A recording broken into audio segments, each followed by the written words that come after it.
Breaking development coming from James O'Keefe. An MSNBC producer admits that the network is doing all they can do to help elect Kamala Harris. Is this election meddling? Well, we're covering this and so much more here on the Gateway Pundit's Weekend Review.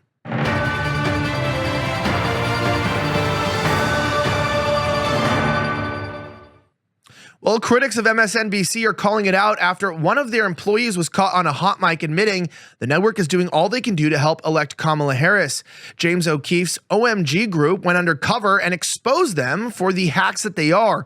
We have the undercover footage directly here, exclusively for you guys at thegatewaypundit.com. You're not going to want to miss this. When someone says the mainstream media is not biased, they're just trying to report fairly. Show them this. Watch. So do you feel like MSNBC is doing enough to help the Harris campaign? I mean, they're doing all they can.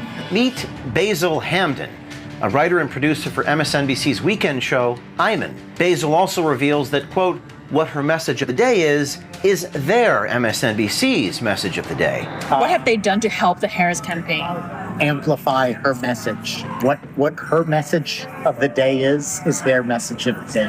Hamden revealed that MSNBC is the Democratic Party's mouthpiece and is doing anything to get Kamala elected. Hamden says this news network is indistinguishable from the Democratic Party. So is MSNBC just like doing whatever it takes to get Kamala elected?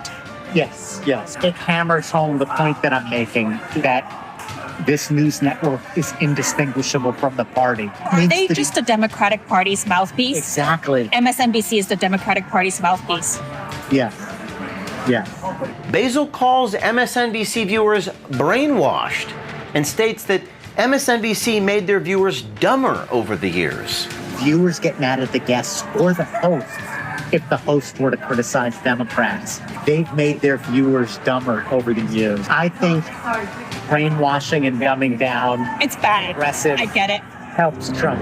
When she's delivering these messages now, I think she keeps getting better. Kamala Harris is telling the truth. The hate campaign against Kamala Harris has begun. They purposefully pronounce her name wrong. But as a black woman, the product of a mixed marriage, she's an inspiration. I don't know, Nicole, vote for her or don't vote for her, but isn't it great to just have a positive conversation right now? Yeah, isn't it great to have a conversation? It's quite interesting in the middle of all this that people are saying, hey, you know, these people are still unbiased. No, they're not.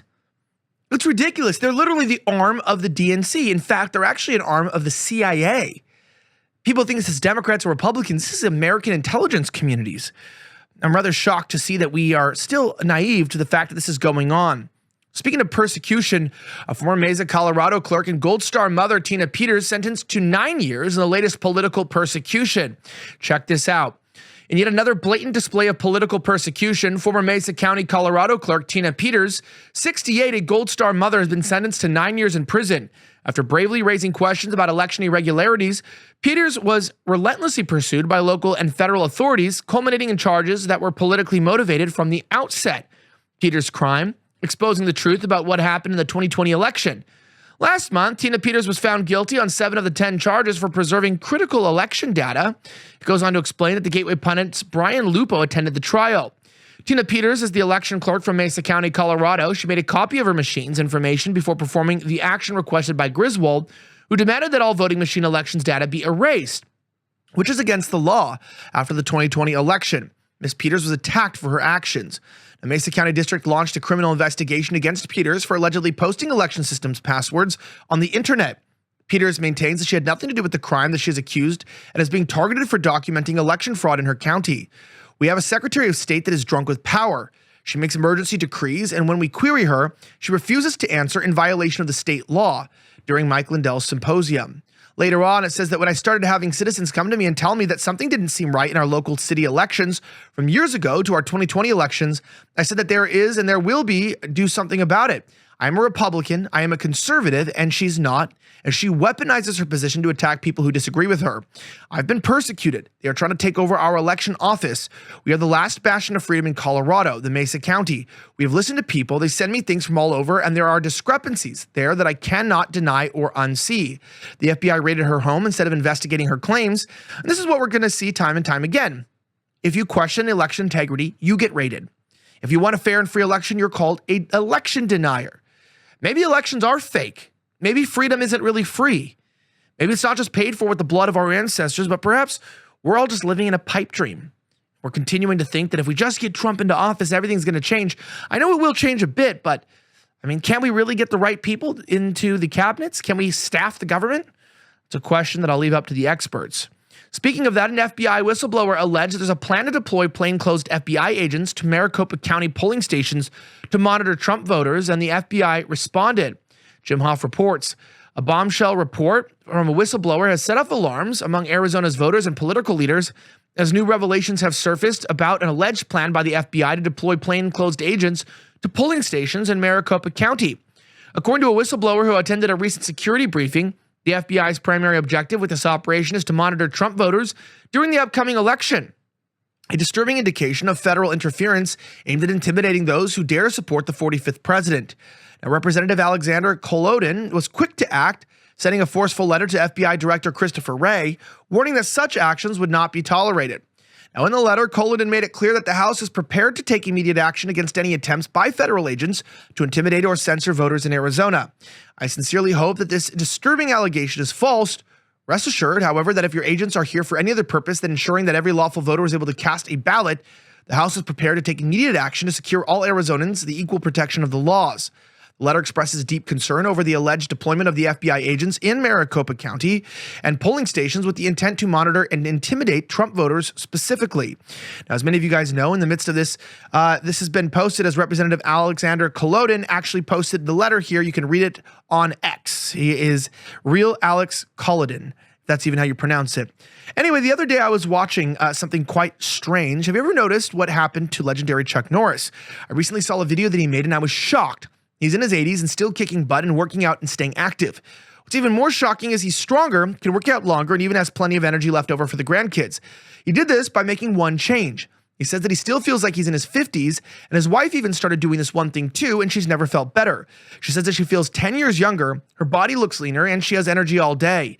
Now, Chuck made a special video that explains everything. Make sure that you watch it by going to chuckdefense.com/pundit or by clicking the link in the video below. It'll change the way that you think about your health. Once again, that's chuckdefense.com/pundit and click on the link in the description below to watch the video. You won't believe how simple it is. Just a reminder, the legendary Chuck Norris is a whopping 84 years old and has more energy than me. He discovered that he could create dramatic change to his health simply by focusing on 3 things that sabotage our body as we age. Watch his method by clicking the link in the description box below at chuckdefense.com/pundit, chuckdefense.com/pundit. Now, as we talk about this, it's quite interesting. Here we go. Panic buying sets in as Costco over port strike fears. We have video for you showing people raiding the facilities. It's like we're in COVID all again with these COVIDiots. Watch. I've seen a line this long at Costco. It's freaking massive. Something's going on. Let me look at it, and it even snakes all the way from over there, back there, around here.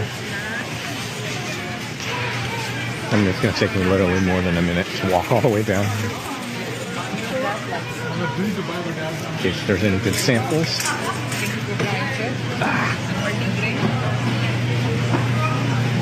That's nuts.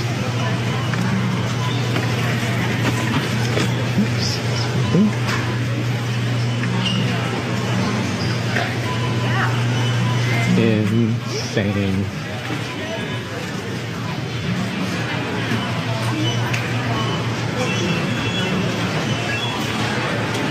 All right, what I don't understand about panic buying, do people think that like our bottled water comes in through the ports? Like, do you think we're like getting bottled water shipped from China? I maybe we'll like lose some exports if there's maybe like, I don't know, some special sparkling water or something. But when we get water from local sources and toilet paper is made domestically. So I don't understand why people are this stupid.